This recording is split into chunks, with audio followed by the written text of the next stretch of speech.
আমার এই কথাগুলো শুধু ওইসব মেয়েদের উদ্দেশ্যে যারা রাস্তাঘাটে বেপরদায় চলাফেরা করো, আবার বলো বেপরদায় চলাফেরা করলে সমস্যা কি। কথাগুলো খেয়াল করবেন। একদিন একটা মেয়ে মারা যাবার পর তাকে কবর দেওয়া হয়।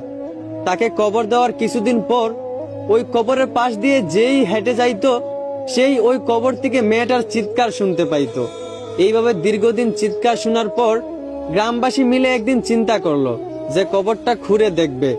যেই বাবা সেই কাজ, সবাই মিলে ওই কবরটা খুঁড়তে লাগলো। খবর কুড়া শেষে দেখতে পারলো মেয়েটা একটা ঘুমটা দিয়ে বসে আছে। তখন মেয়েটাকে জিজ্ঞেস করা হলো যে তোমার সাথে কবরে কি এমন হয় যে তুমি এরকম ভাবে চিৎকার করো, আর তুমি ঘুমটা দিয়ে বসে আছে কেন, তোমার ঘুমটাটা তুলো। তখন ওই মেয়েটা বলল, আমি ঘুমটাটা অবশ্যই তুলবো, তবে তার আগে আপনারা সবাই এখান থেকে চলে যান। আপনাদের মধ্যে সবচেয়ে সাহসী দুজন ব্যক্তিকে আমার কাছে পাঠান।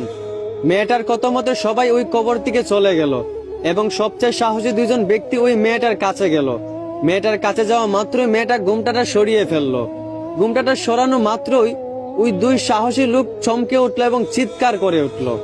ঘুমটাটা সরানো মাত্রই ওই দুই সাহসী লোক দেখতে পেল মেয়েটার মাথায় চুল চামড়া কিছুই নেই। মেয়েটার মাংস আর মগজগুলো পুকে খাচ্ছে।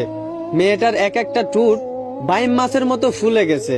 তখন ওই মেয়েটাকে জিজ্ঞেস করা হলো যে তোমার এই অবস্থা কেন। তখন মেয়েটা প্রশ্নের উত্তরে বলল, আমি যখন দুনিয়াতে বেঁচে ছিলাম তখন আমি তেমন খারাপ কাজ কিছুই করি নাই, আমি ভালো হয়ে চলতাম।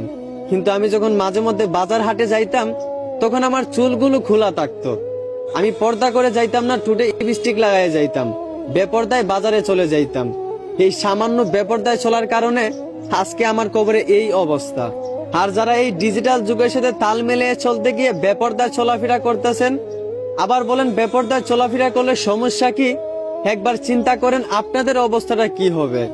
যদি একজন মুসলমান হয়ে থাকেন তাহলে যখন রাতে ঘুমান তখন বালিশের সঙ্গে মাথাটা লাগাইয়া একটু চিন্তা করে দেখেন এই ডিজিটাল যুগের সাথে তাল মিলিয়ে চলতে গিয়ে কতটা নির্লজ্জ মেয়ে আপনারা হয়ে গেছেন।